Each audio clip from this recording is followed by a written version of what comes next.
Hidup adalah anugerah yang Tuhan berikan kepada kami pada saat ini. Karena pada saat ini Tuhan, kami memiliki kerinduan untuk memuji dan menaikkan nama Bapa di surga. Dengan kerendahan hati kami mau datang di hadapan-Mu, sujud di bawah kaki-Mu. Biarlah Tuhan selalu menyertai kami dalam persekutuan ibadah ini. Biarlah persekutuan ibadah ini menjadi persekutuan yang sejati. Terpujilah nama-Mu Tuhan. Kami akan sama-sama belajar secara tentang kebenaran Firman-Mu. Biarlah Firman-Mu ini menjadi pelita bagi kami dan terang bagi jalan. Terpujilah nama-Mu Tuhan. Kami berdoa dan mengucap syukur. Amin. Salam bagi kita semua. Halo. Salam. Halo. Kenalkan, nama saya Supri Perdana Sebentonga. Saat ini saya sudah semester 5. Sebelum memasuki pembacaan kebenaran firman Tuhan, saya mau bertanya kepada saudara-saudara yang ada di sini. Menurut kita, apakah yang harus dijaga dalam hidup kita ini? Hati. Dosa. Teman-teman, ada orang yang mengatakan bahwa pikiranlah harus yang dijaga. Namun ada juga yang mengatakan bahwa harta, kesehatan haruslah yang dijaga. Tetapi saudara-saudara terkasih dalam nama Tuhan Yesus, memang semuanya itu adalah hal yang baik yang harus perlu kita jaga. Tapi ada satu hal yang terpenting yang harus dijaga daripada yang lain, yaitu hati. Sama-sama kita membuka kebenaran firman Tuhan kita yang terdapat dalam Amsal pasal 4 ayat yang ke-23.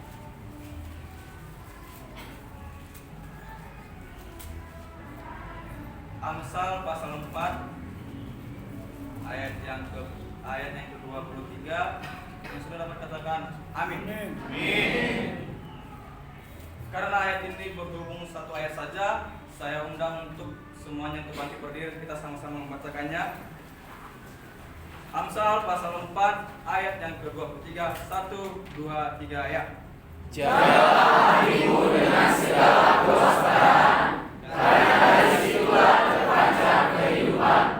Amin. Kembali. Mengenai latar belakang Amsal ini, yang dimana ditulis oleh Salomo, dimana tahun penulisan 970 sampai 700 sebelum Masehi, yang dimana tema besar dari kitab Amsal ini adalah hikmat untuk hidup dengan yang benar. Saudara-saudara terkasih dalam nama Tuhan Yesus, tema yang saya angkat dari Amsal pasal 4 dan pasal 4 ayat 23, yaitu hati-hati dengan hati. Teman-teman, kita tahu bahwa hati adalah salah satu bagian kecil dari organ tubuh manusia yang memiliki peranan penting dalam diri kita. Kita tahu bahwa hati adalah master kontrol pada diri manusia. Baik buruknya seseorang dapat ditentukan oleh hatinya. Karena itu teman-teman yang dikasih dalam nama Tuhan Yesus, firman Tuhan mengatakan bahwa jagalah hatimu dengan segala kewaspadaan, karena dari situlah terpancar kehidupan. Banyak orang yang berkata bahwa pikiran ataupun otak lah yang menentukan jalan hidupnya seseorang. Tetapi firman Tuhan mengatakan bahwa hatilah yang menuntun jalan hidupnya seseorang. Saudara-saudara yang terkasih dalam nama Tuhan Yesus,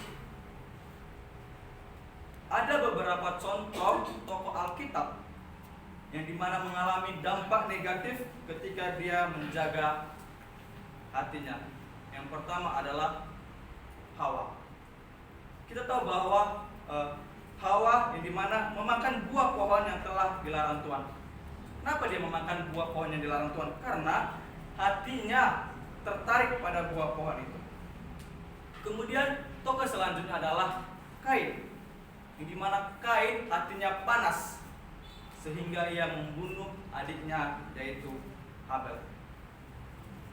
Teman-teman yang kasih dalam nama Tuhan Yesus, Tuhan tidak berkenan kepada mereka yang memiliki hatinya yang panas, hati yang iri, hati yang dendam, artinya hatinya yang tidak lurus.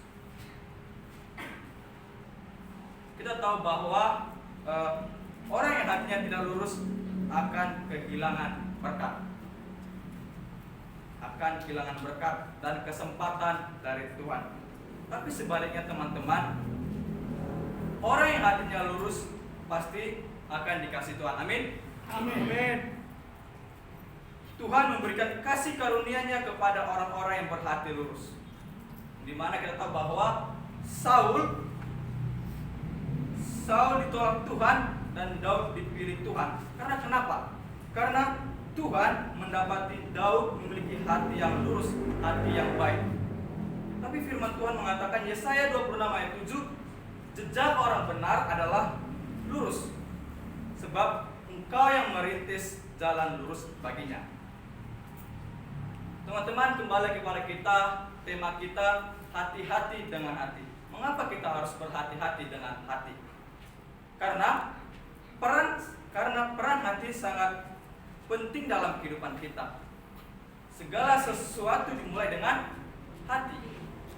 Sebab itu, hatilah yang menentukan jalan hidup manusia. Amin.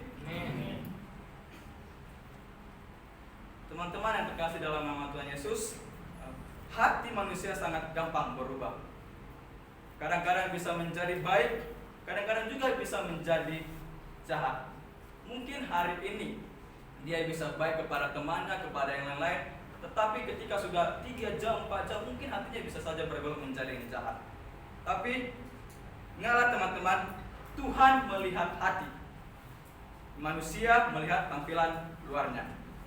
1 Samuel 16 ayat 7b, firman Tuhan mengatakan bahwa bukan yang dilihat manusia yang dilihat Allah. Manusia melihat apa yang di depan mata, tapi Tuhan melihat hati. Mengapa hati? Hati dan hati. Karena hati adalah pusat kehidupan manusia. Sekali lagi, karena hati adalah pusat kehidupan manusia. Hati kita perlu disucikan oleh darah Tuhan Yesus. Teman-teman, pengetahuan tidak dapat mengubah hati seseorang. Jadi firman Tuhan mengatakan pada hari Amsal 4 pasal 4 ayat ke-23, jagalah hatimu dengan segala kewaspadaan, karena dari situlah terpancar kehidupan.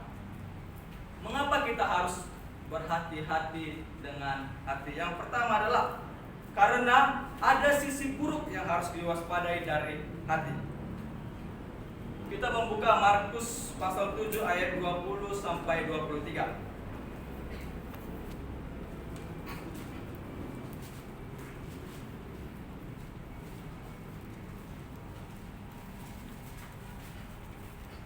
Markus 7 ayat 20 sampai 23.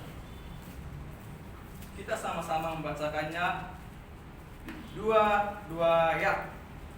Katanya lagi, apa yang keluar dari seseorang, itulah yang dinajiskannya. Sebab dari dalam, dari hati orang, timbul segala pikiran jahat, percabulan, pencurian, pembunuhan, perzinahan, keserakahan, kejahatan, kelicikan, hawa nafsu, iri hati, hujat, kesombongan, kebelahan. Semua hal jahat ini timbul dari dalam dan menajiskan orang. Saudara-saudara terkasih dalam nama Tuhan Yesus, betapa rentannya hati ini. Yang artinya karena hati sangat gampang untuk tergoda untuk melakukan sesuatu. Jadi kita perlu usaha yang lebih lagi untuk menjaga hati kita dengan yang baik. Teman-teman, Kisah Para Rasul 24 ayat 16 mengatakan, sebab itu aku senantiasa berusaha untuk hidup dengan hati nurani yang murni di hadapan Allah dan manusia. Amin. Amin. Kemudian mengapa kita harus berhati-hati dengan hati? Yang kedua adalah kita kita bisa kehilangan berkat yang terbaik. Teman-teman yang terkasih dalam nama Tuhan Yesus, banyak orang yang tidak berhasil dalam hidupnya melalui persoalan keluarga, pekerjaan, bisnis, studinya. Tapi hal yang perlu kita tahu bahwa bukan karena dia ataupun mereka yang mengalami hatinya yang tidak tenang. Itulah, sekali lagi, bukan karena dia orang bodoh, akan tetapi karena dia memiliki masalah, yaitu masalah dalam hatinya. Teman-teman terkasih dalam nama Tuhan Yesus, kalau kita tidak bisa menjaga hati dan menguasai hati kita, maka kita akan dikuasai oleh hati kita untuk cenderung melakukan hal-hal yang jahat. Dan begitu juga sebaliknya, teman-teman. Jika dikuasai oleh hati, untuk sangat perlu kita menjaga hati kita. Baik di saat kita dalam keadaan baik, keadaan buruk, atau saat karir dan pekerjaan membaik atau tidak baik, hendaklah kita saling menjaga hati kita. But friend, hati nurani yang murni tercatat dalam Alkitab sebagai salah satu senjata yang penting untuk melakukan sesuatu kehidupan kita.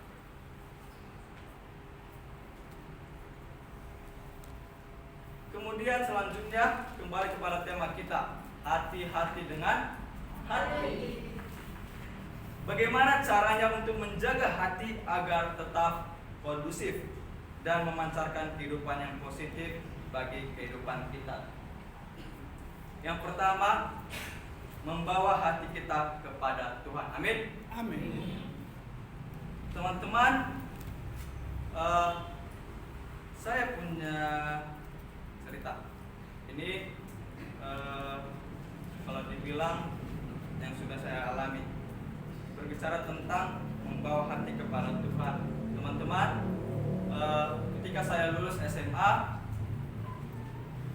saya sudah harus memikirkan bagaimana selanjutnya ke depannya saya harus bagaimana. Apakah saya bekerja ataupun harus kuliah. Teman-teman, ketika saya lulus dari SMA, saya pergi berangkat ke Medan dan kemudian balik lagi ke Pekanbaru. Singkat cerita, teman-teman, saya belum dapat pekerjaan. Tetapi ketika saya sudah balik ke Pekanbaru, saya mendapat kabar dari adik bapak saya yang berada di kampus.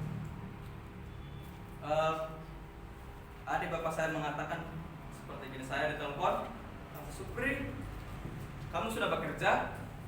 Saya menjawab, belum. Udah. Kenapa belum bekerja? Karena belum mendapat pekerjaan.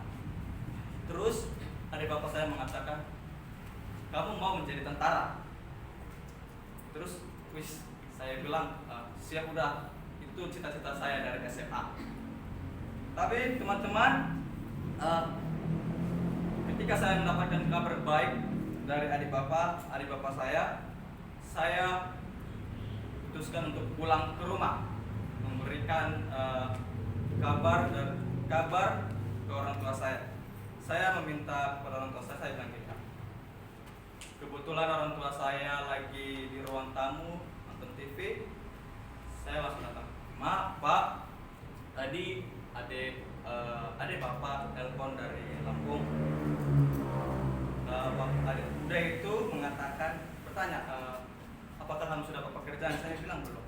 Terus saya bilang kepada bapak saya, udah itu mengajak saya kalau saya itu mau dibuat jadi tentara. Terus di sisi lain, teman-teman, singkat cerita, bukan hal yang baik saya terima dari jawaban orang tua saya, melainkan orang tua saya menjatuhkan mental saya, artinya menyepelekan saya. Mama saya bilang gini, apaan tentara katanya? Apa itu? Nggak tahu apa itu katanya. Terus dari mana duit itu? Emang kau aja yang mau sekolah kan? Adik-adik ini masih banyak swasta sekolah ini katanya. Per bulannya ratusan ribu. Terus kamu ngambil jadi tentara? Mikir katanya, dia bilang gitu. Terus bapak saya bilang, oh sanggup. Singkat cerita, teman-teman, hati saya pun langsung kesal. Saya langsung bilang, memanglah kalian ini bilang orang tua yang nggak bisa kuatkan anaknya, apalagi apa anak pertama, kau harus jadi panutan sama kalian bilang. Saya langsung balik ke tempat tongkrongan saya.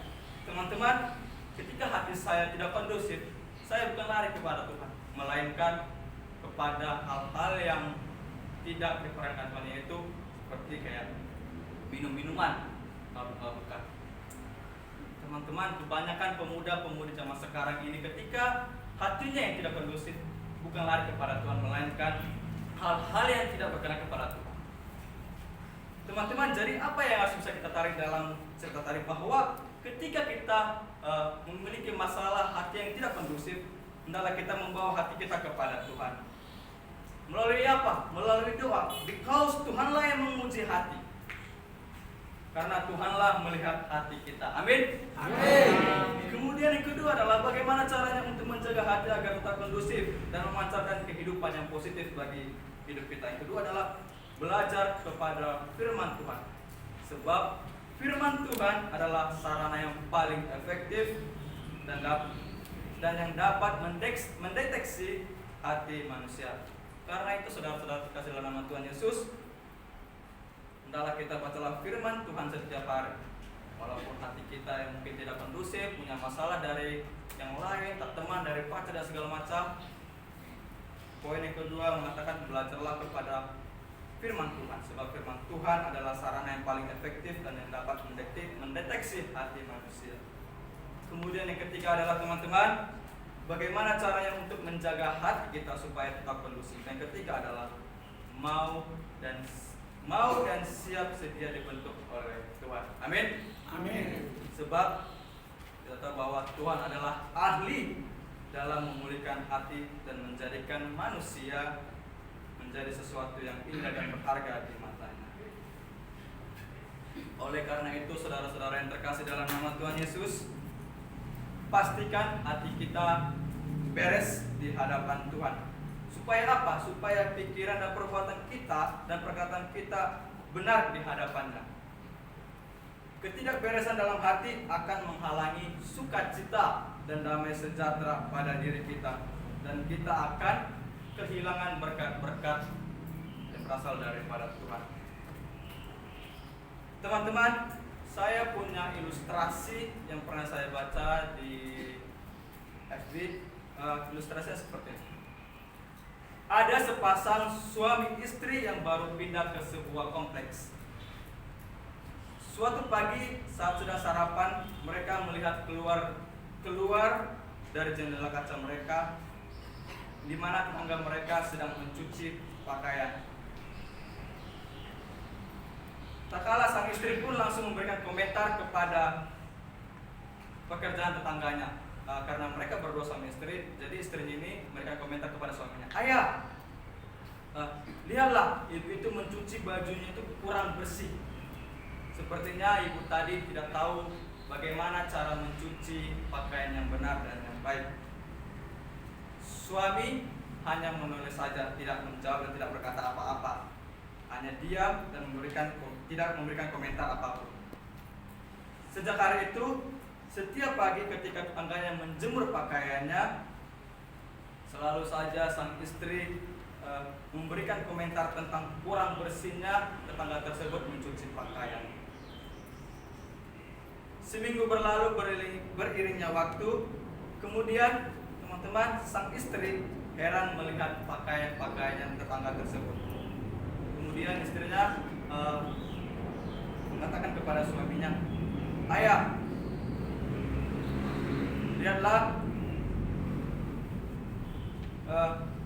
ibu itu sudah tahu cara bagaimana mencuci pakaiannya sudah bagus dan sudah rapi. Tetapi teman-teman, suaminya mengatakan seperti ini, istriku, tadi aku bangun pagi-pagi sekali dan sempat membersihkan jendela kaca kita. Ternyata persoalannya bukan karena cara mencuci si tangga tersebut. Sekali lagi, ternyata persoalannya bukan karena cara mencuci si tetangga, tetapi karena kaca jendela kita lah yang kurang bersih. Teman-teman, begitulah dengan kehidupan. Apa yang kita lihat pada saat menilai orang lain tergantung kepada kejernihan pikiran kita sendiri ataupun dari jendela hati kita. Teman-teman, jika hati kita bersih, maka bersihlah pula pikiran kita. Di mana firman Tuhan menguatkan pada sore hari ini bahwa jagalah hatimu dengan segala kewaspadaan, karena dari situlah terpancar kehidupan. Demikian kurang firman Tuhan yang saya sampaikan, kurang lebihnya saya mohon maaf. Untuk menutupi doa firman Tuhan ini, saya minta dengan Maida untuk memimpin doa.